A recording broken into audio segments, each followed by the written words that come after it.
सतगुरु ऐसा चाहिए जैसा सूप सुहाए और सार सार तो गही रहे, तो था दे उड़ाए। सार सार गही रहे यानी तुम्हें तुम्हारी आत्मा का भेद समझा दे।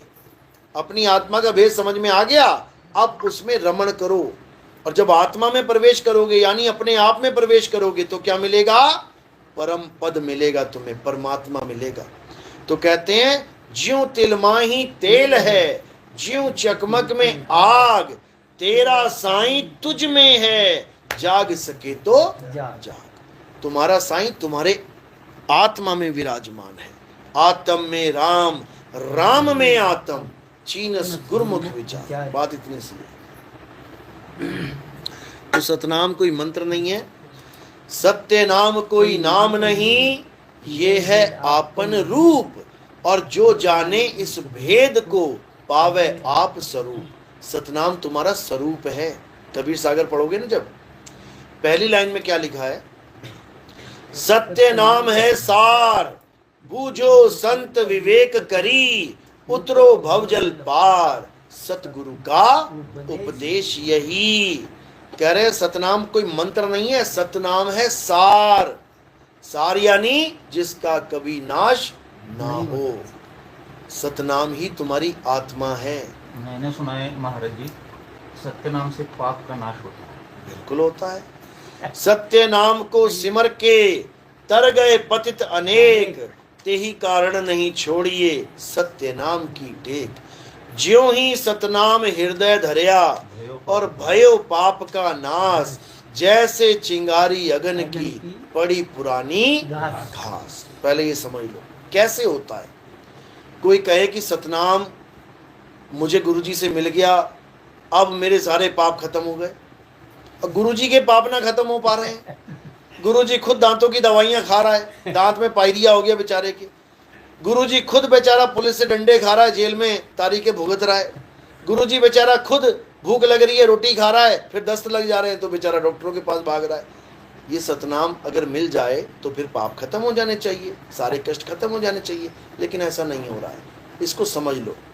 सत्य नाम ज्यों ही हृदय धरया, भयो पाप का नाश। इसका मतलब समझ लो, यानी कि जो भी पाप आज तक तुम कर रहे थे, बकरा खा रहे थे, मुर्गा खा रहे थे, चोरी कर रहे थे, व्यभिचार कर रहे थे, ठगियां मार रहे थे, 2 नंबर के काम कर रहे थे, जैसे ही तुम्हारी समझ में पड़ गई कि सतनाम यानी परमात्मा को, यानी हमारे आत्म स्वरूप को जानना ही हमारा लक्ष्य है, तुम एकदम शुद्ध हो जाओगे। यानी आने वाले जो पाप कर्म थे वो खत्म हो गए, और जो पुराने वाले किए हैं वो कैसे कटेंगे?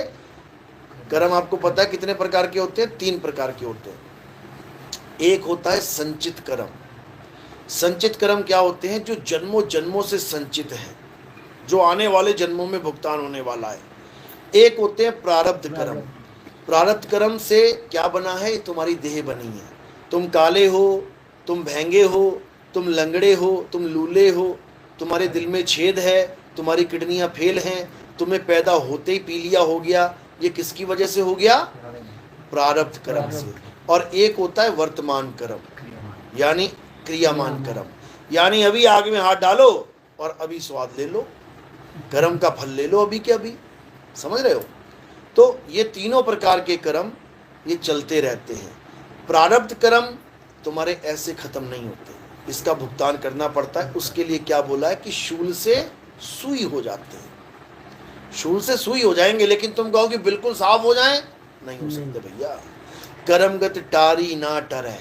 कबीर साहब कहते हैं कर्मगत टारी ना टर है, ये टर नहीं सकती। हाँ, गुरु की दया हो जाए, मालिक की दया हो जाए, शूल से सुई हो जाएगी। समझे? अगर तुम्हारे मच्छर भी काट रहा है ना, तो तुम्हारे प्रारब्ध की वजह से काट रहा है। तुम्हें सांप ने काटा है, प्रारब्ध की वजह से काटा है। तुम्हें कुत्ते ने काट लिया, प्रारब्ध की वजह से काटा है। तुम कहो मैं तो नाम दीक्षा ले लिया है, मैंने तो रक्षा कवच पहन लिया है, रक्षा सूत्र, अब मैं शेर के आगे भी चला जाऊं, सतनाम तो मिल गया है, पुराने सारे कर्म खत्म हो चुके हैं, शेर गर्दन चबा जाएगा, उड़ा देगा तुम्हारी। क्यों? प्रारब्ध कर्म एकदम जागृत हो जाएगा वहां पे। नहीं तो तुम शेर के आगे जा ही नहीं सकते। और तुम शेर के आगे भी चले जाओ और प्रारब्ध कर्म तुम्हारा ऐसा नहीं है कि शेर तुम्हें काटे, तुम्हें सूंघ के चला जाएगा छोड़ के। हमने भी एक वीडियो बनाई है, शेर के साथ बैठ के कुत्ते की तरह सहला रहे हैं उसको। हमारा उसके साथ प्रारब्ध कर्म का कोई नाता नहीं था। इतना नाता था कि हाँ मैं आऊंगा और उसके सिर पे हाथ फेर के चला जाऊंगा, उसने नहीं काटा, समझे। और अगर उसके साथ हमारा कोई हिसाब किताब होता तो जो ट्रेनर होता है शेरों का, उसी को दबोच के मार देता है। जो 10-10 साल से ट्रेनिंग दे रहा है, मूड खराब हो गया तो वहीं पे उसको गर्दन मरोड़ देगा। ये सब प्रारब्ध कर्म होते हैं। अब नाश कैसे हो कर्मों का? कौन से कर्मों की नाश की बात चल रही है? क्या ये वर्तमान कर्मों की नाश की बात चल रही है? आ जाओ तुम किसी भी गुरु से नाम दीक्षा लेके, जप लो, तुम्हारे पास जो भी सतनाम है, अभी आग जलाते हैं, अभी हाथ डालो, कर्म का फल नहीं मिलना चाहिए। सतनाम आ गया ना, अब कर्म का फल नहीं मिलना चाहिए। पुलिस वाले डंडे मारेंगे, दर्द नहीं होना चाहिए। दर्द हो रहा है, इसका मतलब कर्म का फल मिल रहा है, समझ लो। लेकिन वाणी क्या कह रही है कि ज्यों ही सतनाम हृदय धरया, भयो पाप का नाश, जैसे चिंगारी अगन की पड़ी पुरानी घास। अब ये जो पुरानी घास है, ये क्या है? प्रारब्ध नहीं, ये संचित कर्म है। प्रारब्ध तो तुम भुगत ही लोगे, बिना सतनाम के भुगत लोगे, बिना सतनाम के भुगत के चले जाओगे। इस काया के साथ जो भी होगा वो प्रारब्ध कर्म है, खत्म हो जाएंगे। ये संचित कर्म की तरफ इशारा है, जो काल भगवान लेके बैठा हुआ है, जन्मों जन्म तक तुम्हें उड़ा उड़ा के मारेगा उन कर्मों से। उन कर्मों का नाश कैसे होगा? ये सतनाम से होगा, किसी मंत्र से नहीं। सतनाम का मतलब क्या बताया मैंने? तुम्हारा आत्म स्वरूप। अरे सत्य नाम कोई नाम नहीं, ये है आपन रूप। और जो जाने इस भेद को, पावे आप स्वरूप। जब तुम्हें सतनाम यानी कि अपना स्वरूप मिल जाएगा, तब तुम्हें क्या बोध होगा कि मैंने कभी कोई कर्म किया ही नहीं है।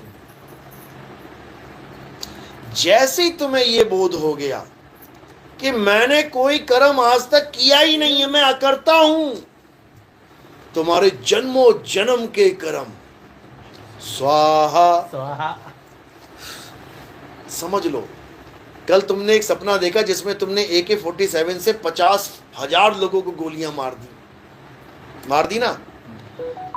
अगर मैं सपने में जाके तुम्हें कहूं तूने कुछ नहीं किया, नहीं गोली मारी किसी को, मत चिंता कर, तुम क्या करोगे? रो रो के, अरे क्या बात कर रहे हो, ये देखो लाशें, अरे मैंने मारी है ये गोलियां। और जैसे तुम उठोगे, अब पुलिस वाले आ जाए, तुमने 50,000 लोगों को गोलियां मारी हैं, चलो जेल, तुम क्या कहोगे? अरे भैया मैंने नहीं मारी, सपना था वो, तो मैंने नहीं मारी, सपना था वो, मैंने किसी को गोली नहीं मारी, मेरे पास तो बंदूक है ही नहीं। समझे? वहीं पे भ्रम टूट जाएगा। वही तुम्हें सपने से जगाने आया हूं मैं। तुम इस सपने में जो काम कर रहे हो ना, असल में तुमने वो काम कभी किया ही नहीं है। ये तुम्हें मन और माया ने भरमा रखा है, तूने किया, तूने किया, तूने किया, और तुम मुहर लगा रहे हो, हाँ मैंने किया, मैंने किया, मैंने किया। और तुमने किया तो भुगतो, आके भुगतो। लेकिन अगर तुम्हें पता लग जाए कि सतनाम क्या है, फिर भुगतना नहीं है। फिर क्या होगा? अरे सतगुरु जो चाहे सो करही, 14 कोट दूत जम डरही, ऊत भूत जम त्रास निवारे, और चित्रगुप्त के कागज फारे। ये चित्रगुप्त के कागज कब फटेंगे? जब तुम्हारा वकील ये साबित कर देगा, माय लॉर्ड मेरे बंदे ने ये काम किया ही नहीं है, किया ही नहीं है।